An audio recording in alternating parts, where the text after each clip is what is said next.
प्रेम आणि विश्वास हे कोणत्याही नात्याचा पाया असतात. पण जेव्हा हीच भावना स्वार्थ, फसवणूक आणि वासनेच्या भोवऱ्यात सापडते, तेव्हा ती माणसाचा नाश करते. आजच्या कथेतील घटना आपल्याला हेच सांगते की जीवनातील निर्णय घेताना संयम आणि सद्विवेक बरसा ठेवणं किती महत्त्वाचं आहे. नमस्कार मित्रांनो, आजची घटना नाशिक जिल्ह्यातील मालेगाव येथील आहे. ही गोष्ट 2014च्या जून महिन्यात घडली.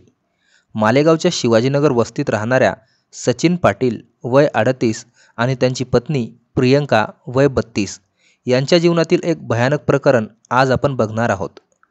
सचिन एक प्रतिष्ठित मॅनेजमेंट कन्सल्टन्सी कंपनीत वरिष्ठ मॅनेजर होता. प्रियंका नाशिकच्या एका प्रतिष्ठित इंग्लिश माध्यम शाळेत शिक्षिका होती. त्यांना 12 वर्षीय मुलगी आद्या आणि 8 वर्षीय मुलगा आर्य ही 2 मुलं होती.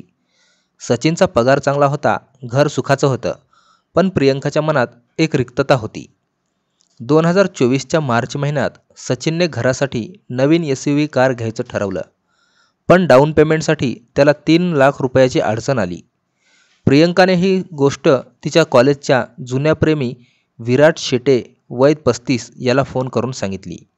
विराट आता मालेगावमधील एक यशस्वी बिल्डर होता.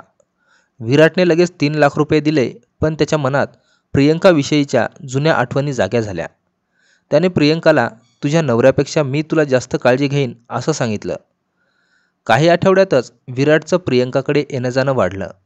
एका शनिवारी सचिन ऑफिसला गेलेला असताना विराट प्रियंकाला भेटायला आला. त्याने तिला 50 ग्रॅमची सोन्याची चेन भेट दिली. प्रियंका हसत म्हणाली, माझा नवरा मला असं काही आणून देत नाही, त्याला फक्त काम आणि दारू एवढंच डोक्यात असते. आणि हीच सुरुवात ठरली. जून महिन्यात प्रियंका आणि विराट गाढ प्रेमसंबंधात अडकले.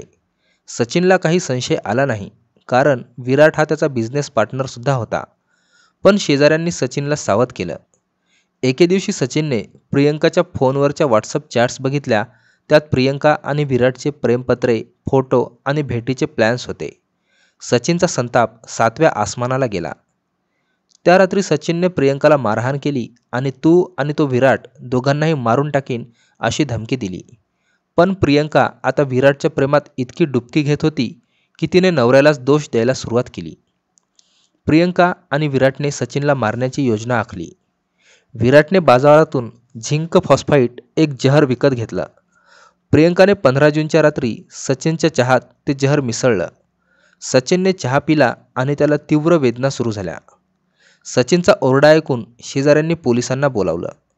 दवाखान्यात सचिनचा मृत्यू झाला. पोस्टमॉर्टममध्ये विषाची पुष्टी झाली. प्रियंकाच्या फोनवरून विराटशी असलेले संदेश सापडले. अखेरीस प्रियंका आणि विराट अटक झाले. खुनाच्या आरोपात त्यांना आयुष्याची शिक्षा ठोठावण्यात आली. सचिनच्या मुलांना त्यांचा भाऊ सांभाळतोय.